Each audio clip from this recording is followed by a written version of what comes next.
Hey, what's going on, guys? Welcome into the channel. With all of the updates on Poshmark and the Fireside Chat and finding out what they did with buyers and with closets and with separating into multiple categories and test groups, I think was the right word.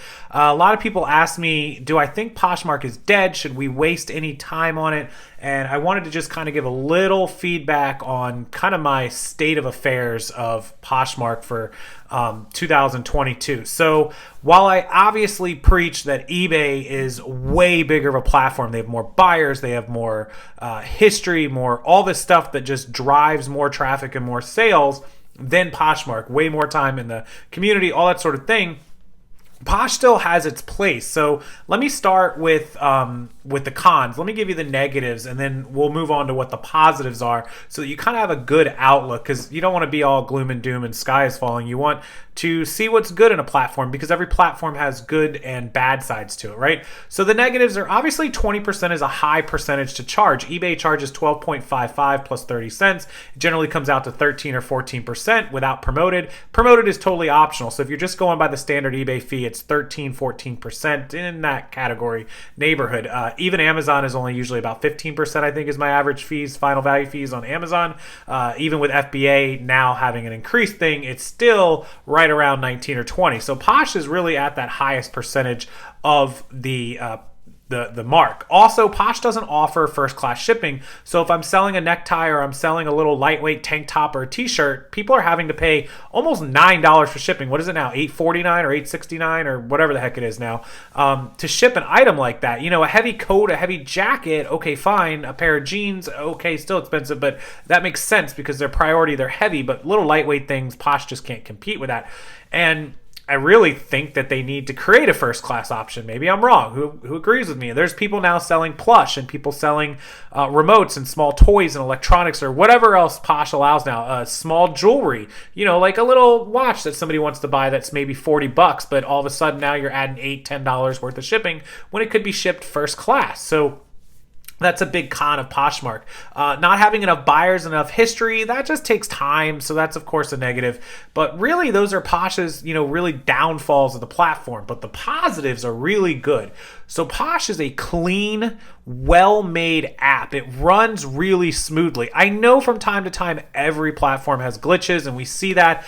I don't see a lot of those complaints with Posh. There's not all kinds of the glitch-ageddons and the item-specific issues. Posh is really, really clean and easy to use. It's a good-looking app. It has a lot of notoriety, and it was just really well made. And I like the Poshmark app, and I wish that I sold more clothing. I've been transitioning into wholesale and electronics, so just doing less and less in that market. But for somebody who's in the clothing market, I mean, the Posh Kings do really, really well. And I could name endless amounts of content creators and influencers and sellers who do really, really well on the Posh platform. It's amazing because it is so clean and it is so easy. The sharing thing has never really bothered me. I think it's excessive. It's obsessive and excessive. It worked well for Posh because that constant clicking from all the people, millions of shares a day, was causing the Google algorithm to pick it up and push it up in a lot of the results. So that was really effective for Posh to grow. It put a lot of strain on us. It did help in a way. If you could share your closet, you could get more sales. Kind of a bad, lame marketing way, but it worked for a little bit. I wish it didn't exist. Wish you could just set it and forget it. But because they weren't that big, and they still aren't as big as the big platforms, they had to have a way to kind of drive that engagement and drive that traffic, if that makes sense. So that's why the sharing was kind of how it was. The clean out your closet is a really great marketing ploy. It's kind of like the eBay markdown sale, markdown manager. So that's really clean and cool. The party idea, nothing wrong with a party idea. It's a jean day. It's a jean party. You're going to sell for lots of jeans. So I thought that was clever and it really worked well. So the platform has really good ups. A lot of times for designer and well-named brand items, you could get more money. So you could offset that 20% quite a bit. And then the shipping label, obviously for sellers, very easy. You sell an item, the label pops up in your email, you print it out, you're all set, right? Like, so that's super, super easy. And that makes selling on the platform very clean and very easy again. And Posh had to do that because remember when they started, they were simply like a casual clean out your closet. That's kind of where the term came from, of your excess purses and clothing and handbags. They really catered to women, of course, and there's plenty of men on the platform now. But it really was a woman-based app at the beginning, and it's grown tremendously. And it was just casual, like sell off your extra goods, make some cash, some money, maybe buy some stuff on Posh and rinse and repeat, right? Like it wasn't really built initially for people to become 6-figure, 7-figure sellers.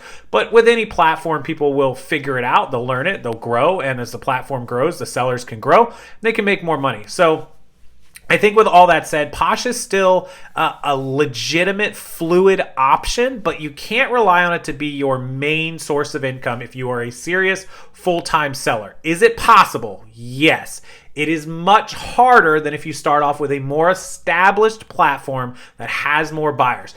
Anybody who sells on Posh versus eBay, if you have the same inventory, the same items, doing the same amount of work, putting in the same amount of time, almost always, there's exceptions, but almost always eBay should outsell Poshmark without too much trouble. Again, there's some exceptions based on what you're selling and who you are and what is going on. But for the most part, if I took a poll of 1,000 sellers who all did it identically the same and didn't spend 20 hours a day on Posh and 20 minutes on eBay, it should come out that the eBay sales outdo the Poshmark sales. That's just a fact. It's just I've had too many people that do both, that's the way it works. And so with that said, to piggyback off of that, when a platform is so easy to take it from Posh to eBay or from eBay to Posh so quickly and easily with Listperfectly, who is a sponsor of this channel, thank you Listperfectly, you can transfer all of that inventory back and forth between the platforms very, very quickly, and that means very little time to put yourself on another platform like Posh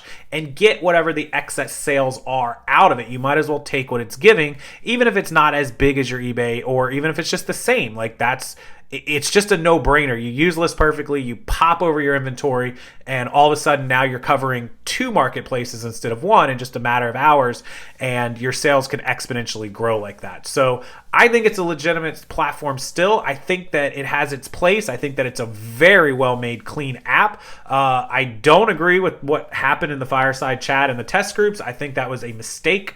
In my opinion, I think that doing that experiment was way off base, and I think that there was a better way that it could have been done. And I hope that they resolve this and fix it, and that people on Posh can start making more sales and get their closets fixed and their sales and their algorithm fixed. But that takes time, and I'm not sure how that's going to work and what's going to happen. So we'll have to wait and see. But as always, I would love your opinion on the situation, not just what happened on the test groups and the sales side and the algorithm, but also on Posh as a whole as an app. Do you agree? Is it clean? Is it well made? Is it going to be around for the long term? What do you guys think? Leave it down in the comment section. That belongs to you as always.